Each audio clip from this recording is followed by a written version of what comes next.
ओम शांति 10/7/2024 प्रातः मुरली। ओम शांति बाप दादा मधुबन। ओम शांति मीठे बाप दादा, मीठे बच्चे। हाँ जी मीठे बाबा, अब सतो प्रधान बन घर जाना है, इसलिए अपने को आत्मा समझ निरंतर बाप को याद करने का अभ्यास करो। उन्नति का सदा ख्याल रखो। उन्नति कैसे होगी? अपने को आत्मा समझ जितना हम बाबा को याद करेंगे तो देखना है अपने को आत्मा। मैं आत्मा बिरकुटी के मध्य में विराजमान हूँ। बाबा को देखना है पॉइंट ऑफ लाइट, ब्रह्मा बाबा की बिरकुटी के मध्य में। प्रश्न: पढ़ाई में दिन प्रतिदिन आगे बढ़ रहे हैं या पीछे हट रहे हैं, उसकी निशानी क्या है? इस पढ़ाई में आगे बढ़ रहे हैं या पीछे जा रहे हैं, उसकी निशानी क्या है, कैसे पता लगेगा? उत्तर: पढ़ाई में अगर आगे बढ़ रहे हैं तो हल्केपन का अनुभव होगा, हल्कापन अनुभव होगा। बुद्धि में रहेगा यह शरीर तो छीछी है, इसको छोड़ना है, हमको तो अब घर जाना है। दैवी गुण धारण करते जाएंगे। अगर पीछे हट रहे हैं तो चलन से आसुरी गुण दिखाई देंगे। चलते फिरते बाप की याद नहीं रहेगी। वह फूल बन सबको सुख नहीं दे सकेंगे। ऐसे बच्चों को आगे चल साक्षात्कार होंगे, फिर बहुत सजाएं खानी पड़ेंगी। तो देख लेना है अभी कि मैं हल्का हूँ कि भारी हूँ। दैवी गुण आए हैं, सबको सुख दे रहा हूँ। अगर दे रहा हूँ तो मैं आगे बढ़ रहा हूँ, अगर नहीं दे रहा हूँ तो क्या है, अभी आसुरी गुण है और अभी बहुत मेहनत करनी है, नहीं तो साक्षात्कार होंगे, फिर सजाएं खानी पड़ेंगी। ओम शांति। बुद्धि में यह ख्यालात रहे कि हम सतो प्रधान आए थे। रूहानी बाप रूहानी बच्चों को समझाते हैं। यहाँ सब बैठे हैं, कोई तो देह अभिमानी है और कोई देही अभिमानी। कोई देह अभिमान में, कोई देही अभिमानी होंगे। तो देखना है मैं आत्मा इन कानों से सुन रही हूँ, आंखों से देख रही हूँ। कोई सेकंड में देह अभिमान और कोई सेकंड में देही अभिमानी होते रहेंगे। तो हो जाना है देही अभिमानी में आत्मा सुन रही हूँ, पढ़ रही हूँ। ऐसे तो कोई कह ना सके कि हम सारा समय देही अभिमानी हो बैठे हैं। ऐसे कोई कह नहीं सकता कि सारा दिन मैं एक ऐसे समझ के कार्य करता हूँ कि मैं आत्मा शरीर से कार्य करा रही हूँ। इसका अभ्यास चाहिए। नहीं, बाप समझाते हैं कोई समय देही अभिमानी, कोई समय देह अभिमान में होंगे।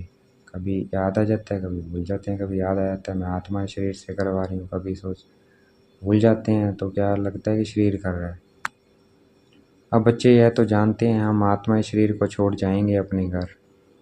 बहुत खुशी से जाना है। सारा दिन चिंतन ही यह करते हैं हम शांति धाम में जाएं, क्योंकि बाप ने रास्ता तो बताया है और लोग कभी इस विचार से नहीं बैठते होंगे। यह शिक्षा किसी को मिलती नहीं है, ख्याल भी नहीं होगा। तुम समझते हो यह दुखधाम है। अब बाप ने सुखधाम में जाने का रास्ता बताया है।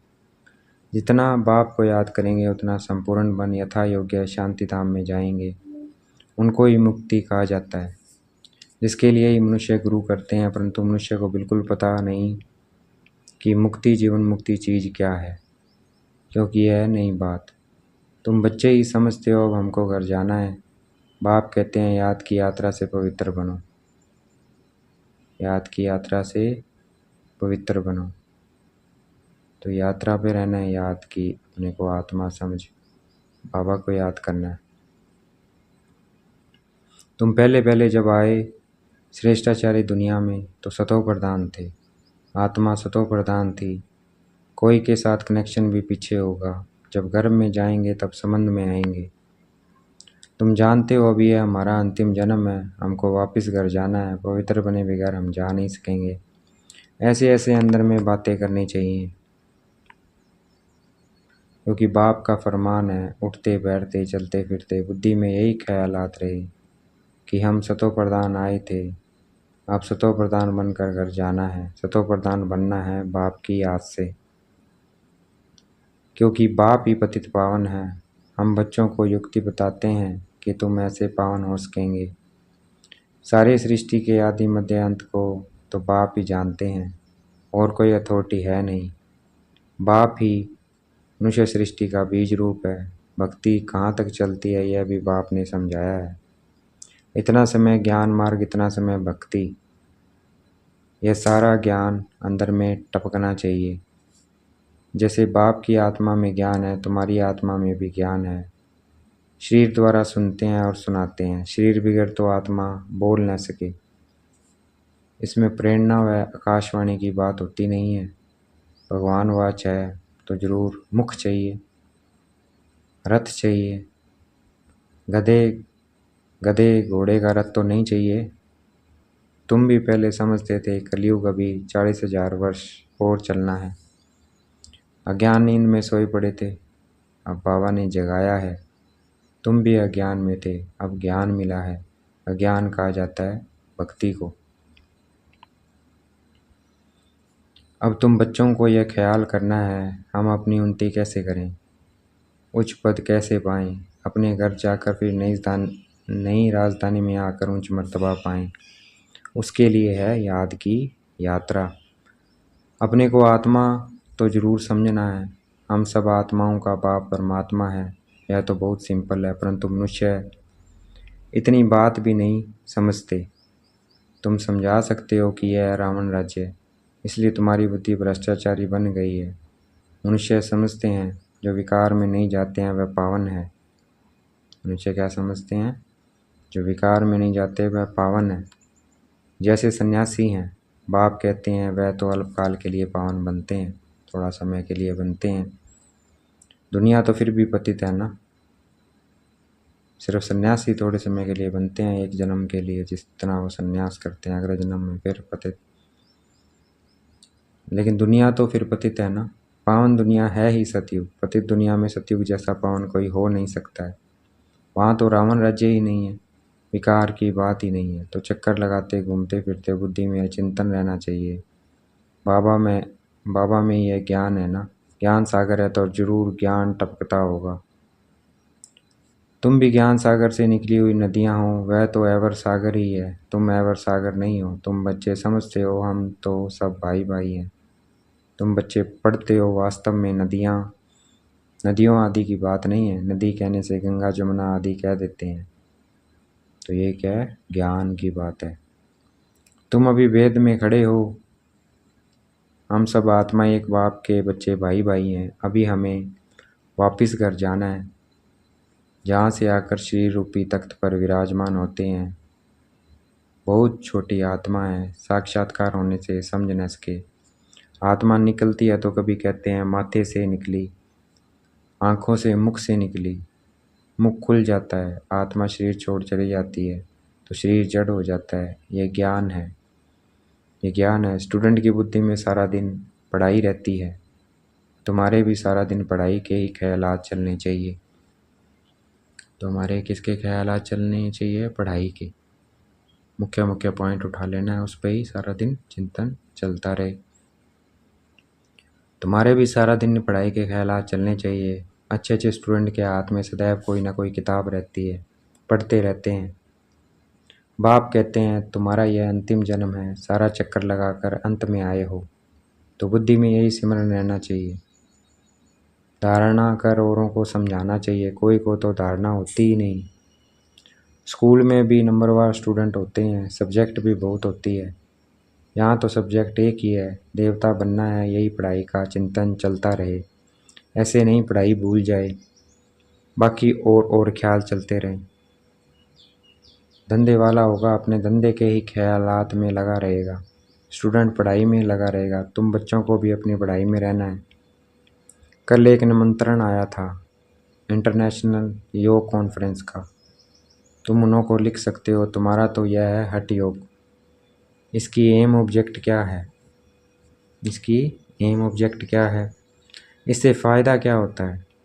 हम तो राजयोग सीख रहे हैं। परमपिता परमात्मा जो ज्ञान सागर है वह रचयिता हमको अपना और रचना का ज्ञान सुनाते हैं। अब हमको वापस घर जाना है। मन मना भाव, यह है हमारा मंत्र। हम बाप को और बाप द्वारा जो वर्षा मिलता है उसको याद करते हैं तुम यह हठ योग आदि करते आए हो, इसकी एम ऑब्जेक्ट क्या है? हमने अपना तो बताया कि हम यह सीख रहे हैं, तुम्हारे इस हठ योग से क्या मिलता है?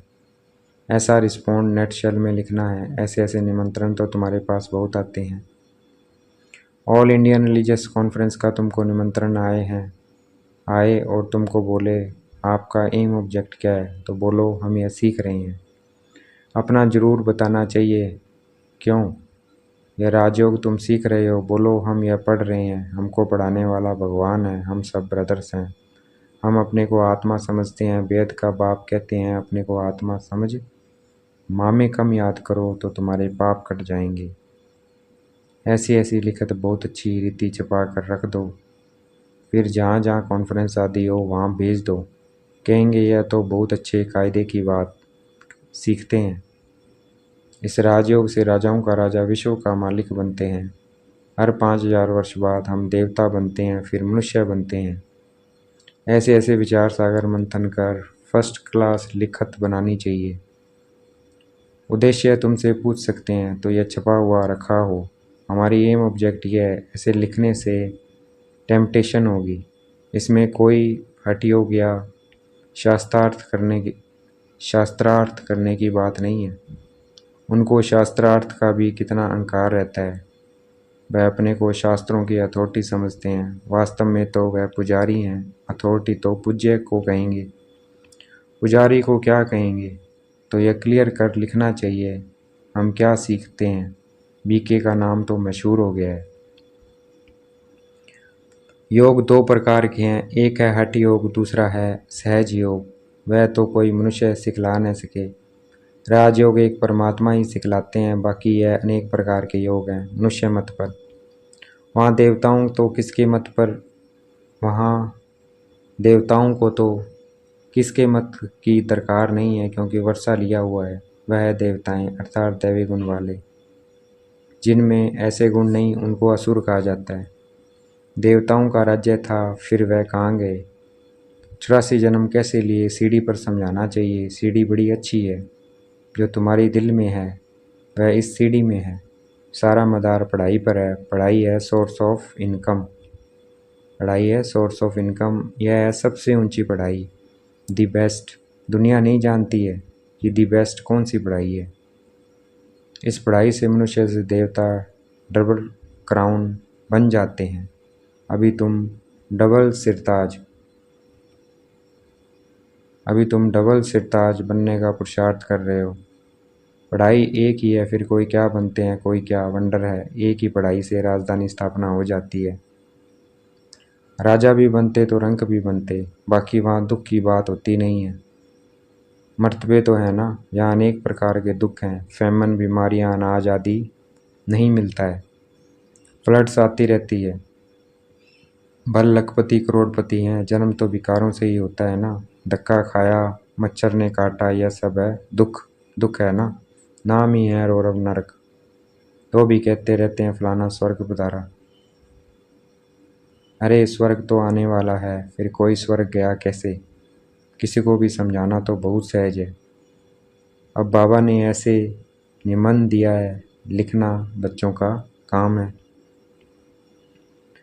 धारणा होगी तो लिखेंगे भी। मुख्य बात बच्चों को समझाते हैं, अपने को आत्मा समझो।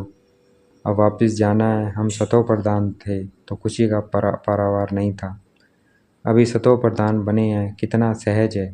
पॉइंट तो बाबा बहुत सुनाते रहते हैं, तो अच्छी रीति पर समझाना है। नहीं मानते हैं तो समझा जाता है यह हमारे कुल का नहीं है। पढ़ाई में दिन प्रतिदिन आगे बढ़ना है, पीछे थोड़ी हटना है। दैवीय गुणों के बदले आसुरी गुण धारण करना, यह तो पीछे हटना हुआ। बाप कहते हैं विकारों को छोड़ते रहो, दैवी गुण धारण करो। बहुत हल्का रहना है। यह शरीर छींची है, इसको छोड़ना है। हमको तो अब जाना है घर। बाप को याद नहीं करेंगे तो बुलबुल नहीं बनेंगे। बहुत सजाएं खानी पड़ेगी। आगे चल तुमको साक्षात्कार होंगे, पूछेंगे तुमने क्या सर्विस की है। तुम कभी कोर्ट में नहीं गए हो, बाबा ने सब कुछ देखा हुआ है, कैसे यह लोग चोरों को पकड़ते हैं, फिर केस चलते हैं। तो वहाँ भी तुमको सब साक्षात्कार कराते रहेंगे। सजाएं खाकर फिर पाई पैसे का पद पा लेंगे। टीचर को तो रहम आता है ना, यह नापास हो जाएंगे। यह बाप को याद करने की सब्जेक्ट सबसे अच्छी है, जिसे पाप करते जाएं। बाबा हमको पढ़ाते हैं, यही सिमरन करते चक्कर लगाते रहना चाहिए। स्टूडेंट टीचर को याद भी करते हैं और बुद्धि में पढ़ाई रहती है। टीचर से योग तो ज़रूर होगा ना, यह बुद्धि में रहना चाहिए। हम सब भाइयों का एक टीचर है, वह है सुप्रीम टीचर। आगे चल बहुतों को मालूम पड़ेगा, ओहो प्रभु तेरी लीला। महिमा करके मरेंगे परंतु पा तो कुछ नहीं सकेंगे। देह अभिमान में आने से उल्टे काम करते हैं। देह अभिमान में, देह अभिमानी होने से अच्छा काम करेंगे। जितने को अपने को आत्मा समझ कार्य करेंगे तो अच्छा होगा। शरीर समझ के करेंगे तो क्या होगा, उल्टा होगा। बाप कहते हैं अब तुम्हारी वानप्रस्थ अवस्था है, वापस जाना पड़ेगा।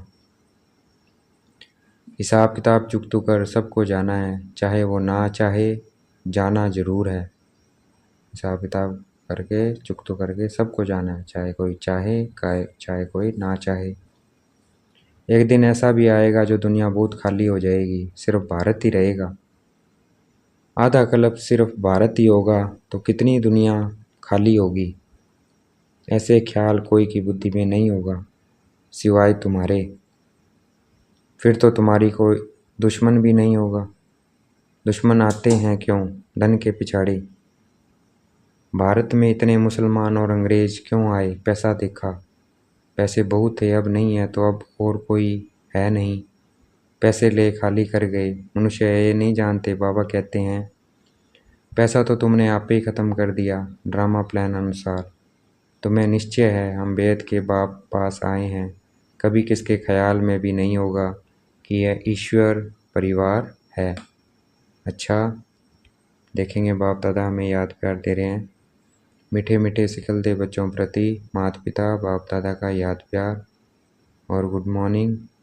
रूहानी बाप की रूहानी बच्चों को नमस्ते। हमें भी याद प्यार देना है। हम रूहानी बच्चों की रूहानी बाप दादा को दिल व जान शिकवा प्रेम से बेहद का याद प्यार और नमस्ते। धारणा के लिए मुख्य सार, चलते फिरते बुद्धि में पढ़ाई का चिंतन करना है। कोई भी कार्य करते बुद्धि में सदा ज्ञान टपकता रहे। यह दी बेस्ट पढ़ाई है, जिसे पढ़कर डबल क्राउन बनना है।